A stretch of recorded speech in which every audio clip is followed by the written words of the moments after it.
First, you have some time to look at questions 1 to 7.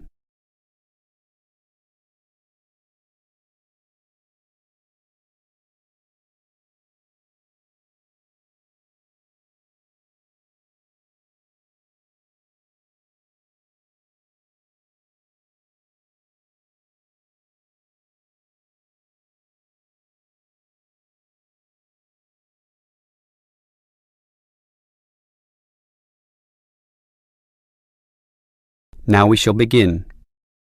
You should answer the questions as you listen, because you will not hear the recording a second time. Listen carefully and answer questions 1 to 7. Hello, can I speak to... the advert doesn't give a name. Well, the name is Bob, and I guess this call is about the car I'm selling, right? Yes, my name's Francis, and I'm definitely interested. You'll like my car then. Clean, neat, nice. What sort is it? Oh, the original model was called an Echo. You know, like the echo a sound can make. But then they changed the name to Yaris just before I bought it. Yaris. I don't know why. I liked the old name, and it's the same car, but that's what it's called. So, what's the colour? The ad says it's cream-coloured. Like cream, then? Yeah, well, it's more of a yellow colour, actually. Not cream? No, I don't know why I said that. It's like a canary, and small like one, too. So, what about the power? How many cylinders does it have? 4 or 6? My brother has a 6-cylinder car and says it's very powerful. Well, this one's 4 only, but I find it fine for city driving. As long as you don't intend to drive this car interstate or across the country, it does the job fine. That's okay. I just want the car basically for commuting to work and maybe some weekend trips. Is it 2-door or 4-door? I suppose it's not 4-door.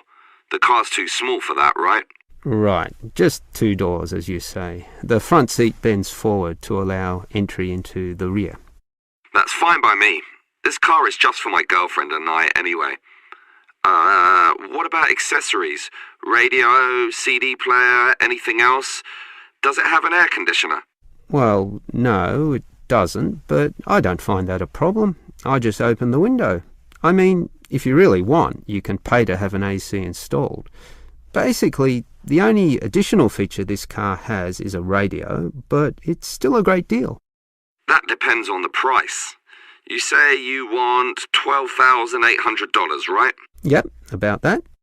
Well, obviously you expect the price to be reduced to an even figure, right? Well, I don't know. $12,000. $12,500, maybe. If you can lower it a bit, I'll come and have a look, okay? Okay. Let's say $12,400, but I won't lower it any more than that. Certainly not to $12,000. Well, if I can get that better price, I may come over this afternoon. But what year is this car? How old is it? My brother's got a 12-year-old car and it's showing problems. Well, my car was brand new only 3 years ago, but it still looks like it's only been 1 year on the road. Okay, that sounds good. Before you hear the rest of the conversation, you have some time to look at questions 8 to 10.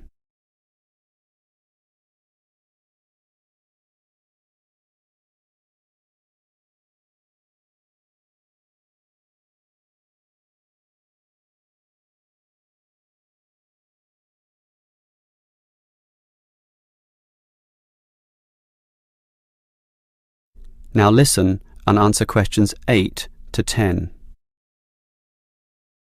Can I just ask a few more general questions about this car you're selling?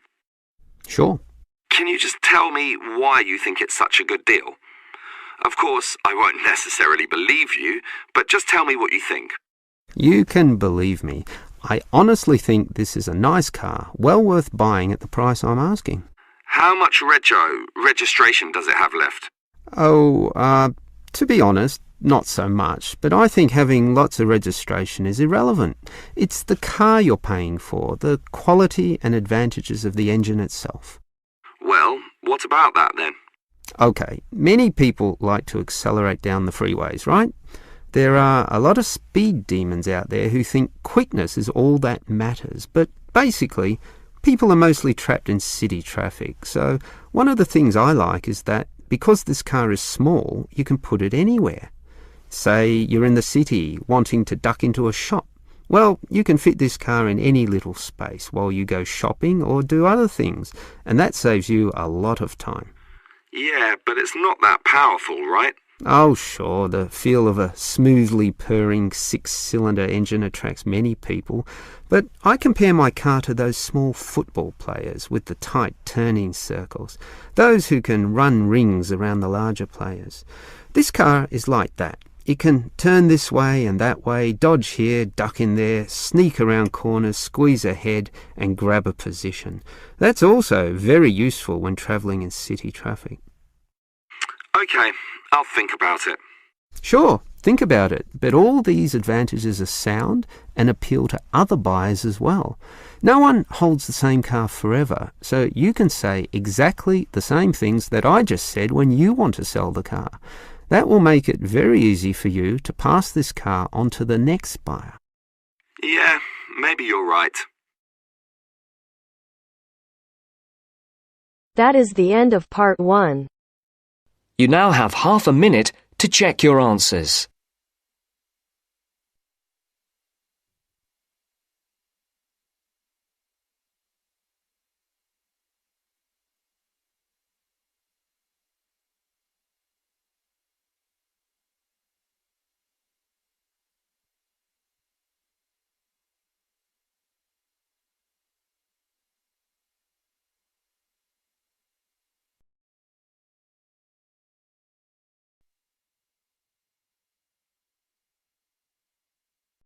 Now turns to part 2. Part 2. You will hear a speech given by the head of a company to some new employees. You have 30 seconds to look at questions 11 to 16.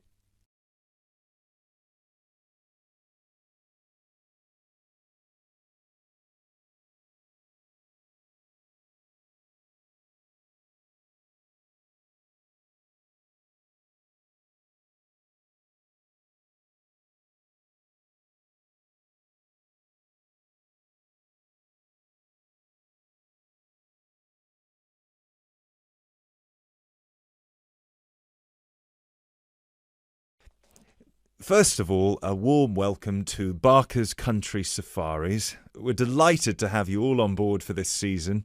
I know you've all been told a bit about the company when you had your job interview, but I thought it would be worth telling you a bit more about ourselves. Barker's was set up 10 years ago by myself, John, and my then girlfriend and now wife, Nancy.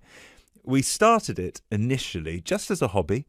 We felt that there was a good opportunity to share our love of the countryside in this part of the world with the many visitors who come here.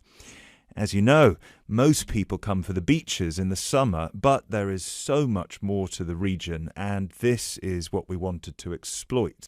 Nancy and I were born near here, and as teenagers we went climbing, kayaking, whitewater rafting, potholing, and just straightforward walking. This district is in our blood, and we love it. While we were still at university, we started taking small groups of visitors out into the national park in Nancy's brother's old Land Rover. We'd drive them around the back lanes and into the forest. We'd also organise rock climbing tours for friends of friends. Then, each year, without us having to advertise, people came back to us to ask for more excursions and trips. So, 5 years ago, we gave up our other jobs to focus full-time on Barker's Country Safaris. Now, 2 years after that, we set up the activity tour part of the business, and 1 year ago, we expanded into organising activities for school groups during term time. Obviously, this was a massive challenge with all the health and safety requirements, but it's proving a great success.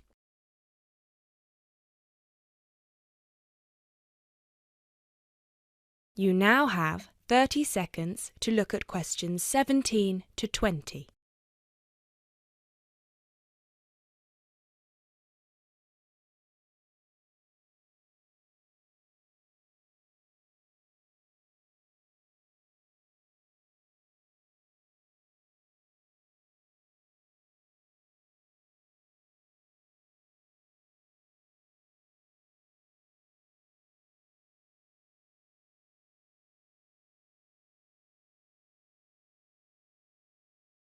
Anyway, we'll certainly not be dealing with school parties during the summer holidays. Our clients for the next 3 months are mostly family parties or groups of friends, and I'd like to talk a bit now about the tours we offer and what your responsibilities will be. Our most popular excursion is the Woodland Tour and Trail. Now, often this is sold out and we have all of our 10 jeeps in convoy with 8 people in each jeep. It's a lot of fun. These tours really offer a taster of what we can provide. So as both driver and guide, it is important that you do a good job here so they come back for the bigger tours. I will talk about the commission package later. As the summer days are so long, we have 3 tours each day, but you will not be expected to work on more than 2 of them. Morning tours start at 8 a.m. and go to midday. Afternoon tours are from 2 p.m. to 6 p.m. and then evening ones 7 p.m. to 11 p.m. All the tours follow the same route and you should have made yourselves familiar with all the key information. This was provided to you in the information pack you were sent when you accepted the job offer. This is important, so if you haven't had time yet, please do so now. Our second most popular tour is the Family Exclusive. Now, this tour is for the whole day and for only one group. Usually it is just one jeep, but sometimes there are 2 if the party is large. These tours go from 10 a.m. till 5 p.m. and include lunch at the Brown Bear in Lower Middleton. We have a number of different routes for these tours as we don't want our premium clients being made to feel that they are part of a large package deal. You'll be told which route to take with your weekly schedule. Now, I'd like to move on to these specialty tour packages. These are the ones that we're keen to book people on once they've done the Woodland Tour and Trail trip.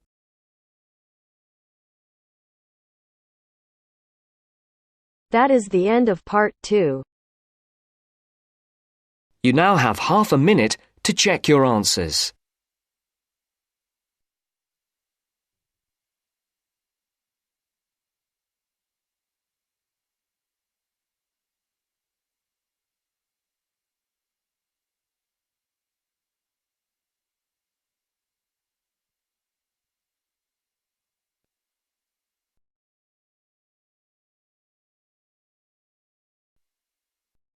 Now turns to part 3.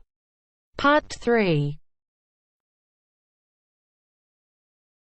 You will hear a conversation about tea between an expert and a reporter. You have 30 seconds to look at questions 21 to 24.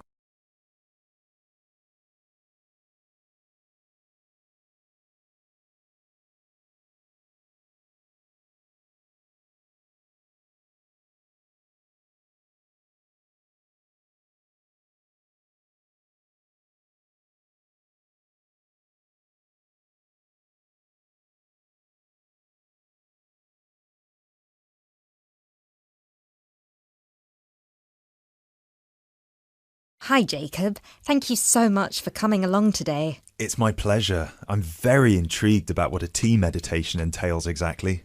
Well, it's very simple really. I think the first thing you need to keep in mind is that it is mostly about leaving everything that you have been thinking or worrying about today to one side. Really focus on the present moment. Oh, it sounds great. I certainly don't know very much about tea and I'm keen to get started. But before you go into more detail, can I ask you what your favourite kind of tea is? Well, I think the kind of tea we are going to have today is my favourite. It is pu'er tea from Yunnan province in southern China. What makes this tea special? Pu'er is a dark tea. The regions of Yunnan, the north of Vietnam and Laos, have one of the best climates for growing tea in the world. Pu'er is a post-fermented tea. Oh, what is a post-fermented tea exactly? It is a tea that has undergone a period of aging in the open air. They age the tea for days, even years. The exposure to humidity and oxygen help to oxidize the tea leaves and encourage fermentation. This changes the smell of the tea and also removes a lot of bitterness from the taste. It sounds similar to the process of aging wine. The process is different, but the effect of aging on the taste is certainly similar. Does this mean the tea can be quite expensive? Absolutely. It can be very expensive.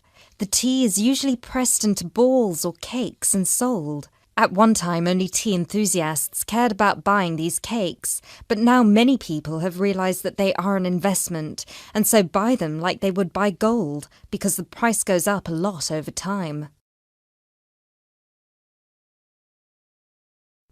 Before you hear the rest of the talk, you have some time to look at questions 25 to 30.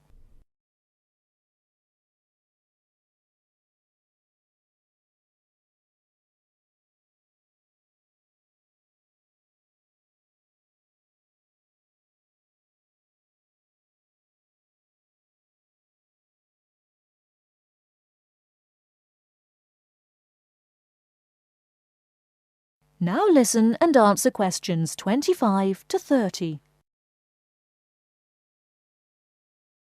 So now I want you to focus on clearing your mind of anything other than this present moment. Let go of any concerns. OK, one slight problem.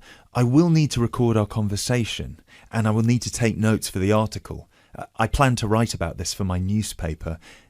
Is that OK? Oh yes, of course. Whatever you need. Thank you. I'll try to keep my notes to a minimum. Good. So, where was I? Oh yes, I think very few people really appreciate the complexity and variety of tea that exists in the world. Right. Most people are maybe like me and just use tea bags.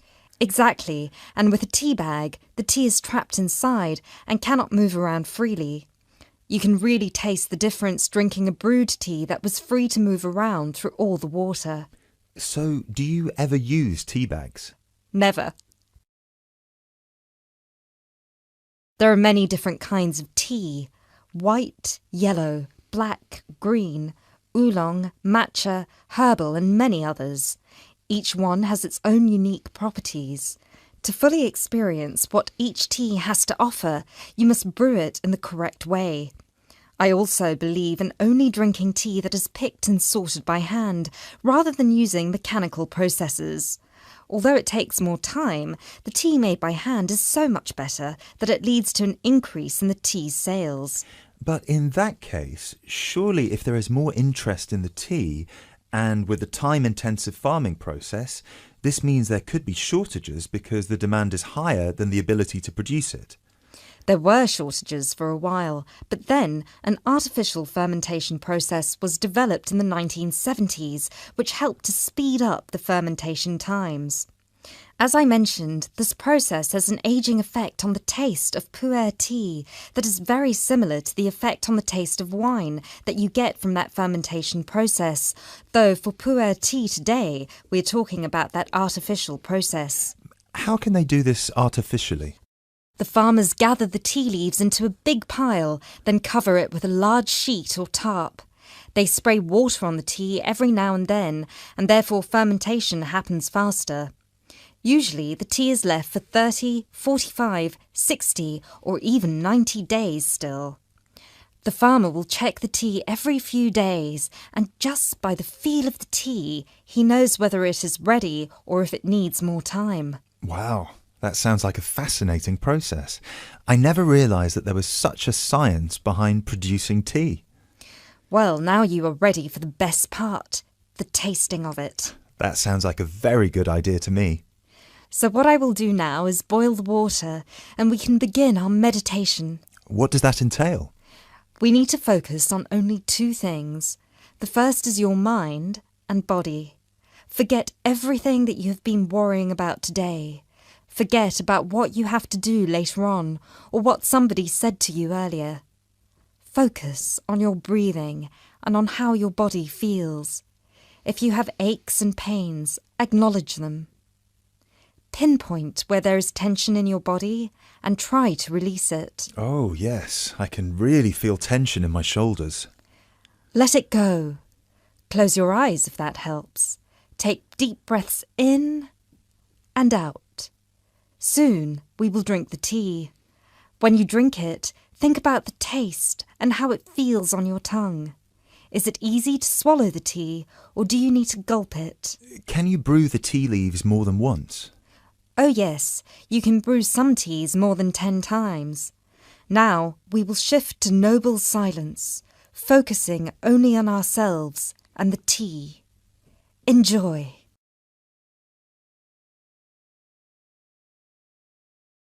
That is the end of part 3. You now have half a minute to check your answers.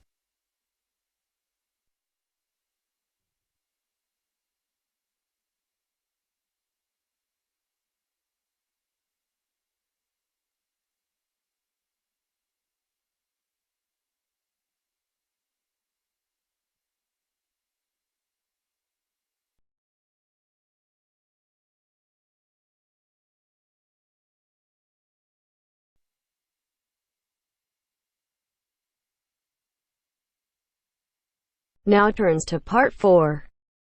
Part 4. You will hear a biology lecture about tubellaria. First, you have some time to look at questions 31 to 40.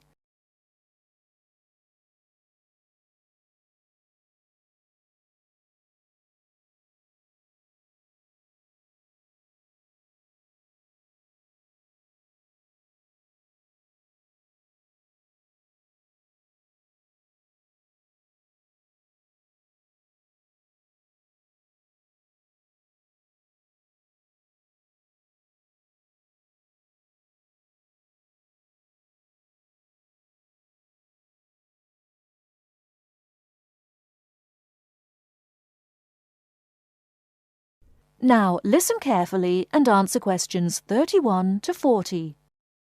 Hello, everyone. I'm glad so many people have shown up here today to hear about these fascinating little creatures called the turbellaria. My name is Dr. Baker, and I've spent 20 years researching thousands of different species of platyhelminths, what are commonly known as flatworms, both free-living and parasitic. So there are a lot of things I could tell you about these extremely interesting invertebrate, but I will try to keep it short. Turbellaria are unique amongst flatworms in 3 ways. The first one is that, unlike 80% of all platyhelminths, turbellaria do not need to secure nourishment from a living source. This means that they do not generally parasitize a host, but are instead found living freely in the environment. So, no need to worry about any of these little samples I've got here escaping and causing havoc. The second way in which they're different is that they are, well, they're incredibly simple. And by simple, I don't mean in terms of structure, as their structure is indeed quite complex, and I'll get to that later. By simple, I mean that they're not the brightest bulbs in the box. Flatworms in general are not known for their cognitive abilities, especially when compared with other invertebrates such as cuttlefish or octopuses or even insects. But amongst flatworms, turbellaria are by far the most primitive of the bunch. Finally, and this is a direct result of the first thing I mentioned, turbellaria tend to have a much more complicated sensory system in their head region. This includes a set of eyes with receptors that can detect light, as well as chemical sensory organs that assist turbellaria in locating food.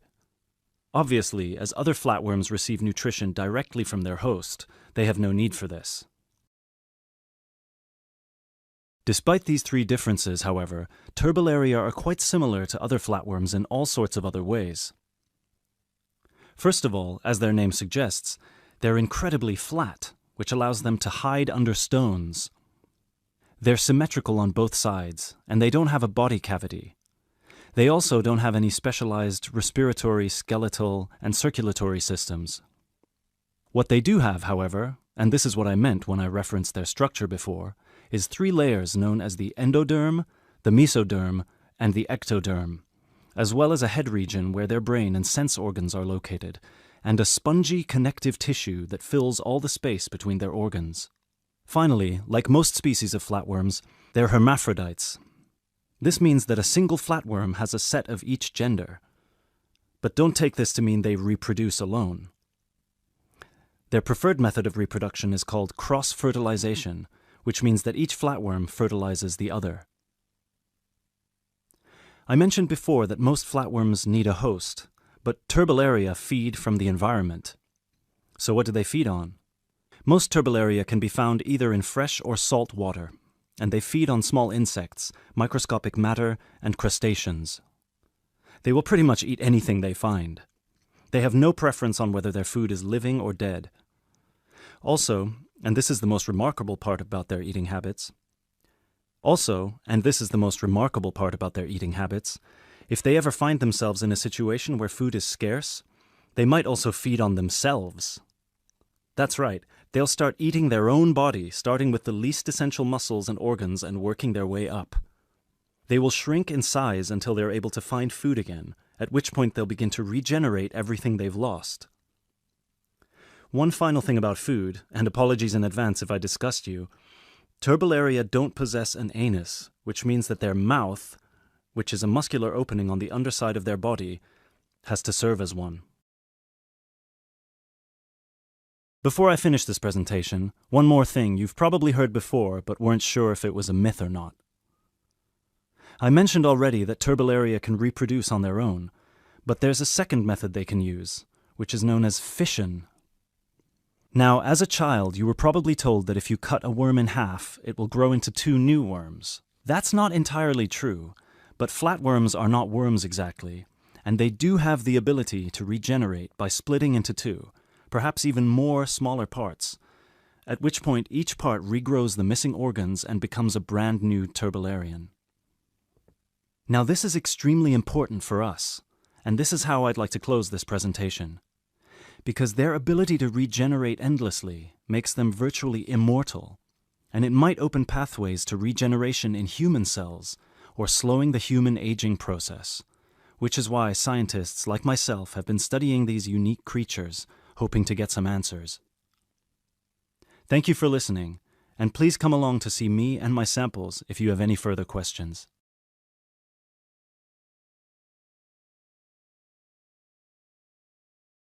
That is the end of part 4. You now have half a minute to check your answers.